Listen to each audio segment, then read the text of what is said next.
matter in life. So let me get my share screen going on here. Here we go. All right, let me get the chat box back up here. Chat box. Alrighty. I'm asking the chat box to come up, but it doesn't seem to want to. So if you do throw something in the chat box, let me know. Maybe it'll pop up after somebody puts something in there. But anyways, right now, for some reason, it doesn't seem to want to work with me. Okay, first things first, can you all hear me okay? Am I talking okay? Too fast? Okay, we're good. All right, if I start talking too fast or I start getting like, whoa, Miss Steinsultz, slow down, just let me know. I will slow down and I'll back up and I'll, there's tons of different ways to explain things. Don't be afraid to ask questions because that helps me know what I need to explain better. So, all right, so we're going to start out with the beginning. And basically, we're going to start out with some definitions about matter and element in atom. And these kind of get used interchangeably a bit. Some people say element and atom, and they interchange them. So these are kind of three definitions to sort of differentiate between the three. So matter is anything that takes up space and it has weight. Now, I'm going to tell you right now, I don't like the term. Oh, now the group chat pops up. I don't know. Okay. I'm not happy with the term weight. I prefer the term mass. That's just kind of a personal preference for me. If you say weight, you won't be wrong. I think mass is a little bit more, accurate. Weight is the effect of gravity on mass. So if I'm going to go and I'm going to become an astronaut and I'm going to go to the moon, my weight's going to be different on the moon because there's no gravity. But my mass hasn't changed. I mean, I still have a human body. I still have all the components in my body. So my composition of my body doesn't change. But what changes is the effect of gravity. So that's, as I said, I prefer the term mass. But if you say weight, I will not make that wrong. I just think that's a more accurate statement. And then the simplest form of matter is an element. So elements are kind of pure forms of matter. So if you get something like a diamond is pure carbon, and like your gold bands, are almost mostly gold. There are some other elements in there. So elements are the simplest form, and then atoms are the smallest units of those elements. So you get a lot of atoms together and you start forming this, clump of element of whatever substance you have. So matter, element's the simplest form, and then the smallest unit of each is an atom. And I've got another definition for atom for you in a couple of slides that hopefully kind of clarifies some things too. And then we have a bunch of different chemical symbols that we use to identify elements as well. So, and those are abbreviations. And in your book on page 22, you have table 2-1, and it talks about the symbols elements that are essential for human life and their symbols. So here you go. Here's some of the ones that are more kind of up to about here and above. These are the ones that are most commonly found in our bodies. And then I included iodine and barium and tungsten for you because those are important in the field of radiologic technology. So what you should know from this chart is you should know the symbols. The atomic numbers, if we were a chemistry class, yeah. But I'm not going to kind of get on you on the atomic numbers If we were in physics class, I would say, yeah, you need to remember that tungsten is 74.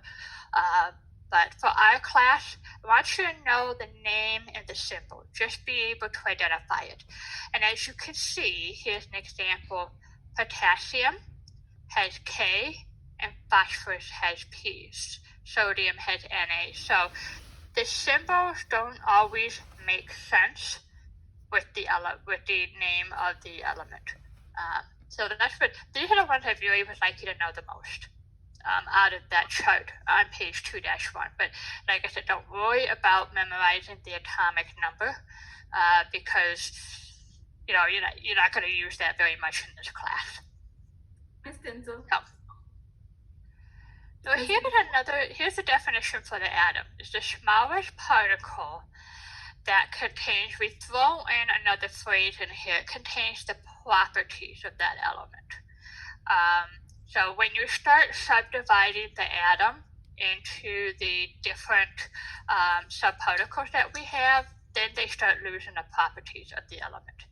But when we break the element down into atoms, then that atom's still going to act like the element.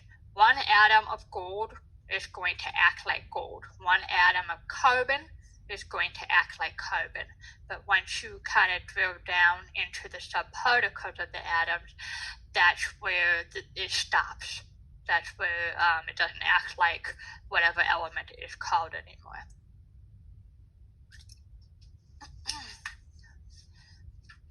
All right, so a couple different parts to the atom. We have the electron orbital shells, and we have a main center called a nucleus. So you're going to hear the term nucleus come up again.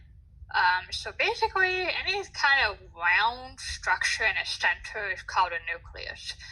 So we see it when we talk about cells, and sometimes you hear it in a term that people use just to describe that here's a central hub, a nucleus. Okay. So within these different shells, within the nucleus here, we've got our protons and we've got our neutrons. So our protons are positively charged. It's nice and easy to remember. P for positive. Nice and easy to remember, and has a mass of 1 AMU, which stands for atomic mass unit. So, okay, I just got a question here. What is the relationship between atom, element, and matter? The relationship between all of them is that they build on each other. So you get a lot of atoms, they become elements. You combine different elements, you're going to get matter. So an atom is technically matter because it has mass. So an element is a form of matter because it has mass. So you kind of tend to think of things like atoms. You get many of the same atoms together, you're building elements. You get different elements together, then you start having mixtures and stuff like that, compounds, and it just all becomes matter. So there's a joke that goes around and about atoms, and it's a joke. It says, "I don't trust atoms; they make up everything." Mm-hmm. Get it? Ha ha! Yeah, it's a little science humor for you. So everything has atoms in it. Everything has matter. So you could just kind of argue that matter is everything. Matter is life. Okay, so with protons, they have a mass of 1 AMU, atomic mass unit. That's what it stands for. Okay, and that is a simplification of their weight. A proton's weight, if you measure it out by kilograms or grams is extremely small. I think it's like 1.0000000 something 7, blah, blah, blah, times 10 to the negative 17 or 27 or something like that. It's really small. So instead of using that, which is complex to deal with, we use just atomic mass units. So we just give protons a mass of 1 AMU. And then your neutrons are also in your nucleus. They don't have a charge, they're electrically neutral. And they have a mass of 1 AMU, and I put a little asterisk for you here. If you're considering actual weight, they're slightly heavier than protons. But we're just rounding them and using the AMUs to make it easiest for us to be able to do any kind of mathematics that we have to do with it, or figuring out different weights depending on the element. All right, questions so far on protons and neutrons? Oh, that's all in the nucleus. I'm sure a lot of what I'm talking about today is a big review for you guys, but it's kind of a way to dust off that file in the back of your head, and bring the one that you sent to the archives. I don't know when the last time you guys had anatomy, but kind of bring it back forward. So, all right. So now we have electrons. So our when we talk about our subatomic particles, we're talking about our protons, we're talking about our neutrons, we're talking about our electrons. Those are the three main ones that we need to be concerned about for the purposes of our class. There's other things in there if you really want to get into physics, but I don't know about you. I don't. So electrons exist outside of the nucleus, and they exist in these electron shells. So there's your nucleus, there's your electron shells, and electrons are negatively charged. So they're assigned a 0 mass in terms of the AMU. They do have a mass. It's extremely small and negligible, but they do have a mass, so they are considered matter. And they exist in the shells around the nucleus. And each shell has a maximum number of electrons it'll have in a given shell. So if I come up here, text. So this is the K shell type, which is the first shell. This one is the one that's going to have 2 in here. And the next one, this is the L shell, which is number 2. And then the third one I have here is the M shell, which would be number 3. Does anybody know why? A little fun factoid for you. Does anybody know why we start with K for the first shell instead of A? No? Oh, here you go. It's a little fun factoid for you. Brett, what did you say? They didn't know how many shells there were. Brett, I can't hear you. Sorry. They didn't know how many shells there were originally, so they just started with a random letter. Yeah, something along that line. It's just, when scholars first discovered electron shells, they thought, what, we might be wrong. This might not be the first shell. So we better say K, just in case there's a few between the nucleus and this first one. That way we didn't have to try and do something weird and funky, but it ended up, when they discovered it, that it was correct. It was the first shell. So there are 2 kind of things happening with shells. So you have this thing about the maximum number of electrons in any given shell. You can calculate by this formula, which is 2n squared. And n is your shell number. So K is 1. So if we were calculating for the K shell, 1 squared is 1 times 2 is 2. If we calculate for the L shell, we plug 2 in for our N. So 2 squared is 4 times 2 is 8, and so on and so forth. Okay? However, even though that's the maximum number of electrons in a given shell, once you start really getting into the outer shells, they pretty much don't max that out. And there's this thing called the octet rule. And the octet rule says that the maximum number of electrons in any outer shell, just the outer shell, is going to be 8. No matter whether it's the L, M, N, O, P, Q, whatever, it pretty much don't go past P. But it doesn't matter which one it is, the maximum is going to be 8. Unless we're talking about the K shell, then the max is 2. But we don't have to worry about that too much because hydrogen is the only one that gives us fits with that. So 8, that's what they like. They don't want more than that. They don't want less than that. They want 8.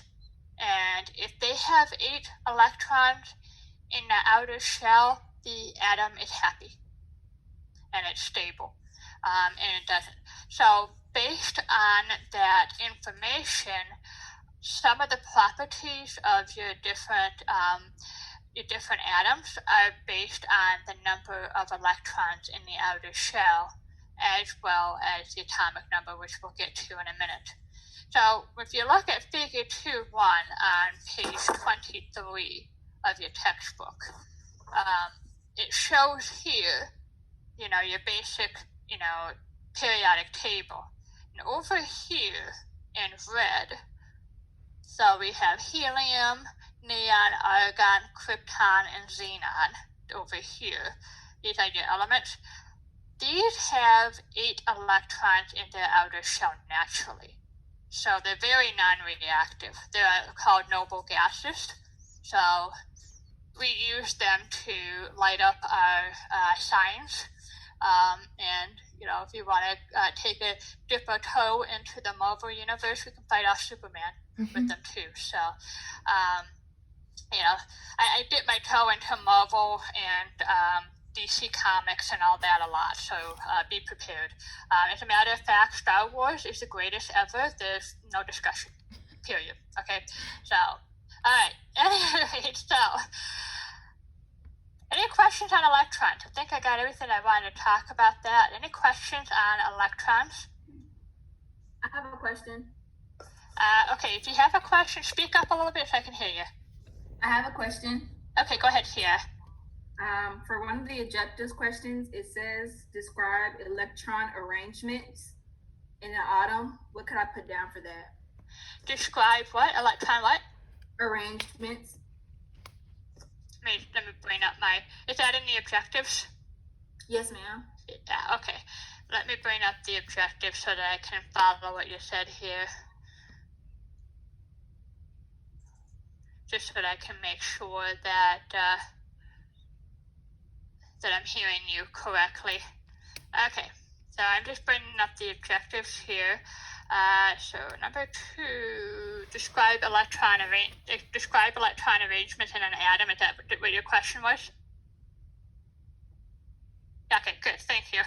Sorry, it's really hard to hear sometimes, and I apologize. I told you guys I have a bad hearing loss, so if you get frustrated with me, I understand. I get frustrated with me too.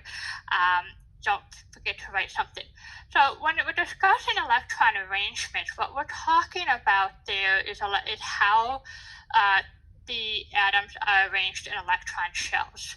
So, how the electrons are arranged in the atomic shells. So, for instance, if I were to tell you that a certain atom, let me get some water. Maybe I'll clear my tongue here. So if I were to tell you that an atom has 18 electrons, you should be able to tell me which shells those electrons go into based on the maximum number of electrons in a given shell. So if you have 18, then you would say, okay, I would have a K shell, and there would be 2 electrons in there, and then I would have an L shell, and there would be 10 electrons in there, and then I would have another shell, the M shell, and there would be 8 electrons in there, and then I'd be done. So that's what I'm looking at. Did that answer your questions here? So yeah, how are they arranged? Okay. I love the thumbs up, thumbs down things. People appreciate it. Alright. So, next slide here. Alright, so this is something that can really confuse a lot of people. The difference between atomic number and mass number. This is why, like I said, I prefer the term mass instead of weight, because we talk about mass when we talk about mass number. The atomic number of an element is always your number of protons. Your atomic number is your number of protons, and the number of protons defines the identity of the atom. So if you have an atomic number of 6, then you have carbon. So you have 6 protons, and therefore you have a carbon atom. If you have an atomic number of 7, you've got 7 protons, you have a nitrogen atom. So atomic number is going to identify your protons, number of protons, and the name of your atom. The mass number is basically you're taking the mass of the element. So it's your number of protons plus your number of neutrons. Because we consider that electrons don't have mass. We have an AMU of 0. So we're talking about mass numbers. We're talking about atomic mass, AMU.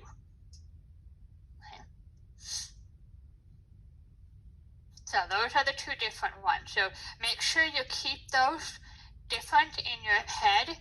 And when you're looking at a periodic chart such as this, I always have to kind of go back to the speaker view. You see all these different numbers in here. And you'll see the chemical symbol in the middle. And then you'll have kind of a solid, a bigger number that will be like 1, 2, 3, and so on and so forth. And then you'll have a smaller number, which usually will be like or have a decimal point and some numbers. So if I go to carbon, I have C right in the middle of my square, and I have 6, and then I have 12.01. 6 is my atomic number, 12.01 is my atomic mass. So the numbers that are just whole numbers, I should say, are your atomic numbers. The ones that have decimals and things after that are your atomic masses. So when it comes to atoms, the foundation of an atom here, let me get my text box out here. This is what we kind of use as our base for an atom, is that the number of protons, oops, I am not typing here, number of protons equals the number of neutrons, can't type today, neutrons equals the number of electrons.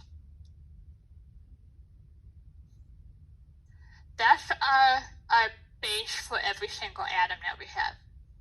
So when we look at our periodic chart and we look at our numbers here, and we look at something like carbon and a number 6 there, that tells us, okay, and it's found as a base, we have 6 protons, 6 neutrons, 6 electrons. That's where we start. Okay? We do not change our proton number very much. I'm going to put a little asterisk on that. Put a little asterisk on it. It says very much. but we can change our neutrons and our electrons all over the place without changing the name of the atom. Once you change the number of protons, you change the name of the atom. We'll go into that in just a second here.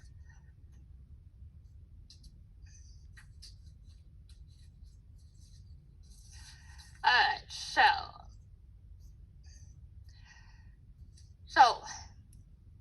within our foundation of the number of protons equals the number of neutrons equals the number of electrons, we have isotopes.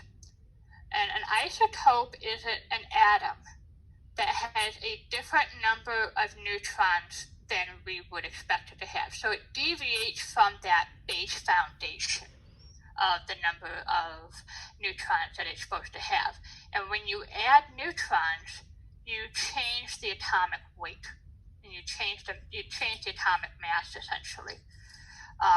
So if I look in here, trying to find one here, we take a look at chlorine, number 17 here. Okay, take a look at chlorine. Okay, its atomic number is 17. So if we think about the base of an atom, so the number of protons equals the number of neutrons equals the number of electrons, then it should have 17 protons and 17 neutrons, which would equal an atomic mass of 34. And it doesn't. It has an atomic mass of 35.46. So that tells you that there are isotopes. That's why the atomic mass isn't always a duplicate isn't always the atomic number times 2. So here, we're looking at something that has an atomic mass of 14. So this is a nitrogen nucleus here. So we've got 1, 2, 3, 4, 5, 6, 7 protons, and 1, 2, 3, 4, 5, 6, 7 neutrons. Okay? But if I decide to add another neutron, now I'm going to have an atomic mass of 15. And if we throw another one in there, now we have an atomic mass of 16. Throw another one in there, now we're at 17. So when you have isotopes, you have the same atom, you have the same name, you just have different numbers of neutrons. So that leads us, and it's called that isotope, that leads us into something called a radioactive isotope. So with radioactive isotopes, there's an instability there. There's too many neutrons, and the atom doesn't like it, and it makes it what we call unstable. And there's no magic formula to it.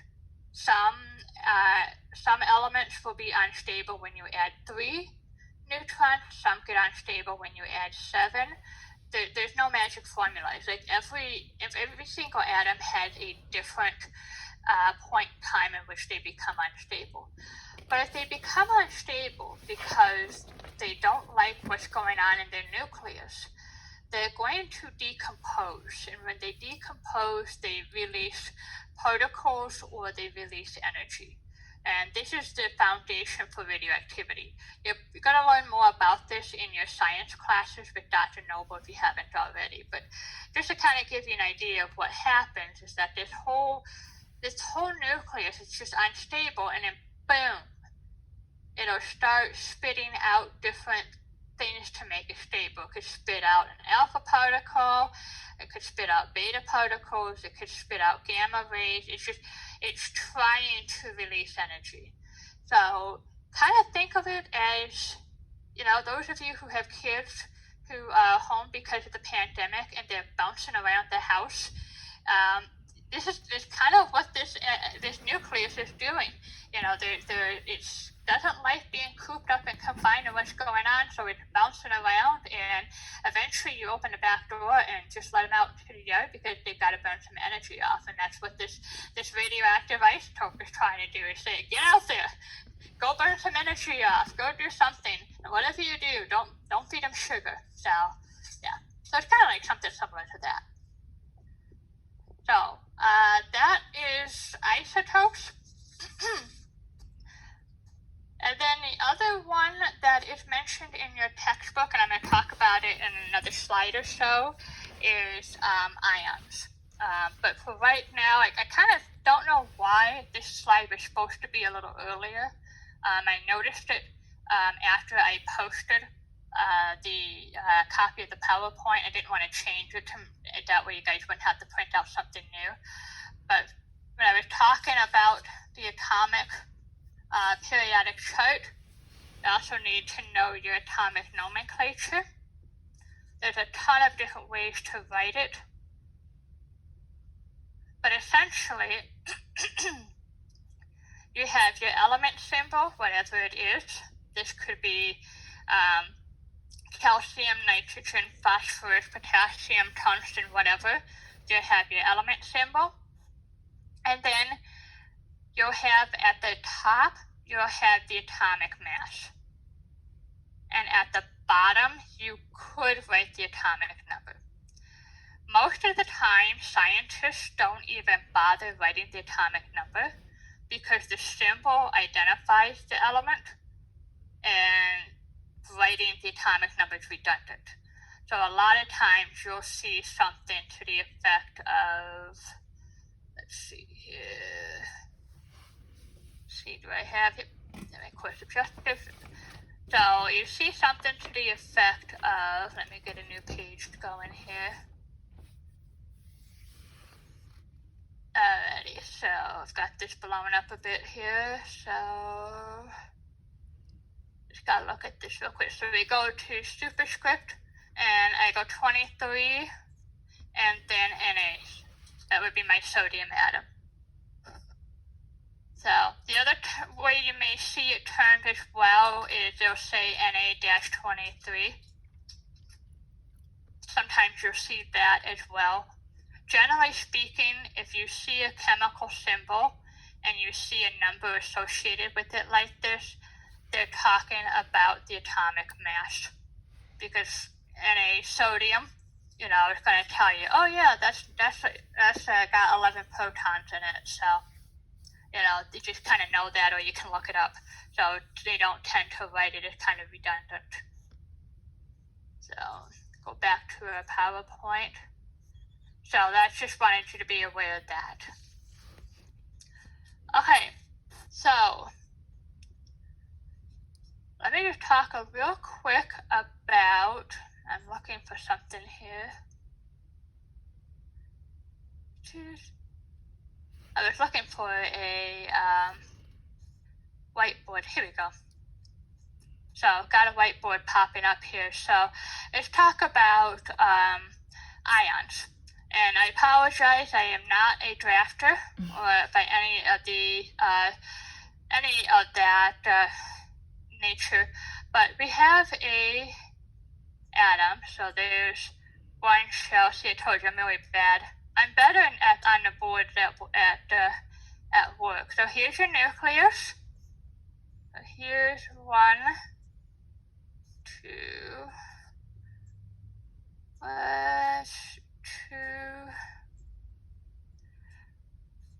4, and this is, okay, so I have an oxygen atom here, okay? And so I have 2 electrons in the K shell and 6 electrons in the L shell. So there are times, though, when the number of electrons can change. So generally speaking, atoms that have only like 1 or 2 electrons in their outer shell, they want to get rid of them. They just want to get them out of there. Because it's easier to get rid of 2 electrons than it is to find 6 more to get 8 in an outer shell. What's the easiest way to get to 8? Get rid of 2 or try to get 6. So if you do that, so let's say, I did not want to do that, so there we go. So let's say I get rid of one of the atoms, one of the electrons here. So now I have 7 electrons instead of my typical 8. Okay. Now, once I've done that, I've changed this atom into an ion. So it's now an ion. So ions are atoms that have either more or less electrons than expected. So we expect this oxygen atom to have 8 electrons.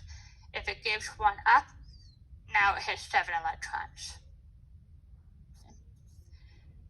So if we have this with 7 electrons, and we have our protons equal 8, then our net overall charge will now be positive 1. So the charge of your protons, your proton number and your electron number, it balances each other out. But if you start losing or gaining electrons, then you start changing whether or not your atom becomes charged.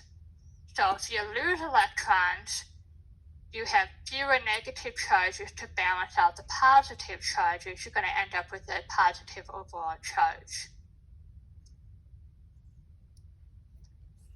So, but if I have, so here's back to my normal oxygen atom. So now I have 8 protons and I have 8 electrons. So this has a net charge of 0. If I gain 2 electrons here, so now I have gained 2 electrons.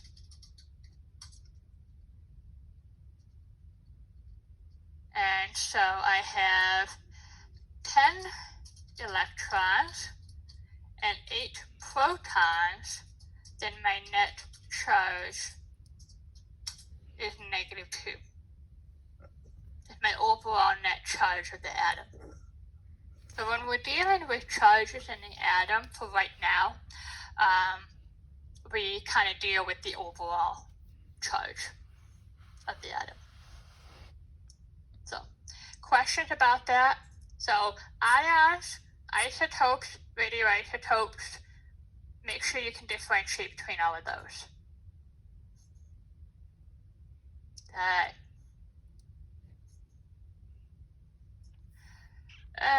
on. I lost you guys. Where'd you go? There you are. Okay, share the screen again. Go back to this.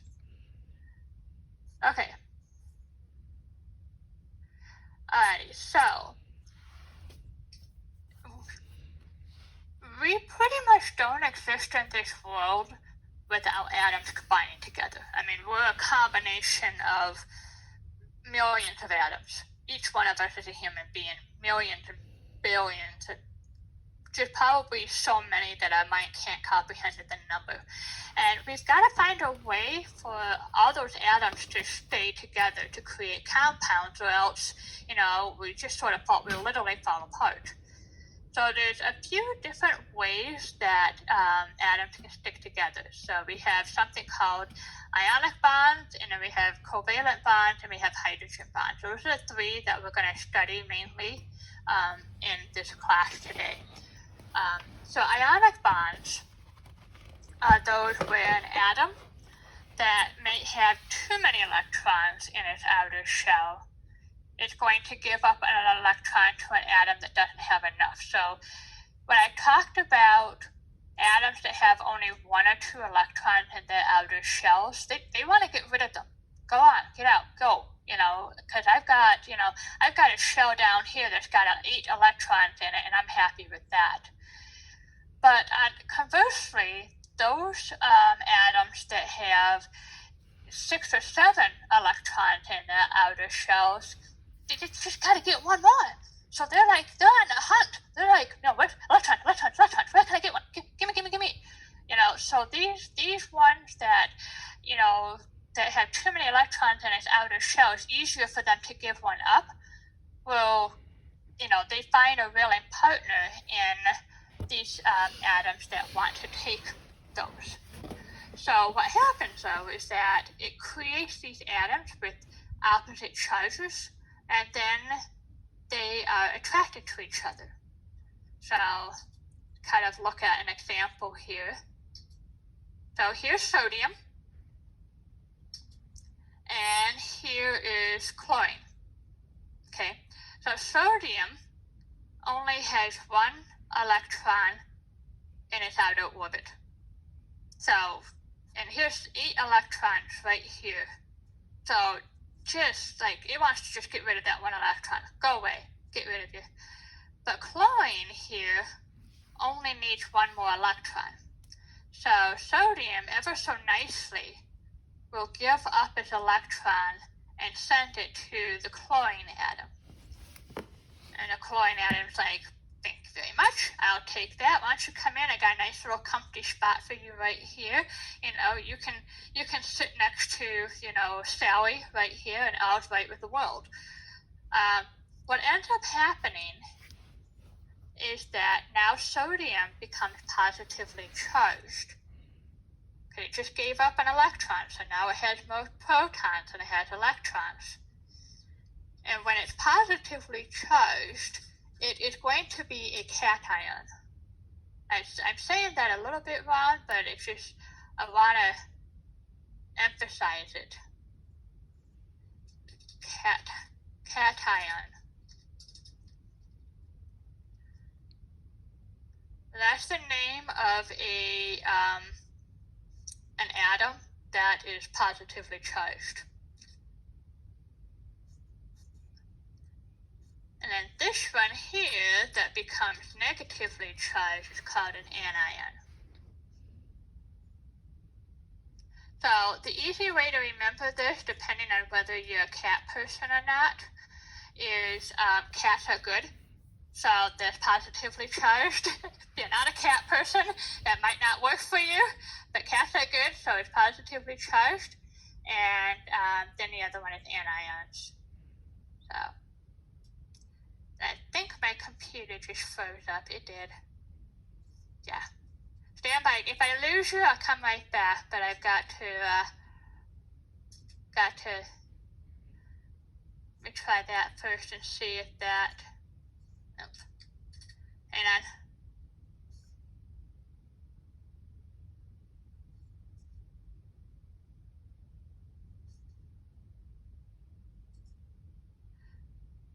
Stand by, guys.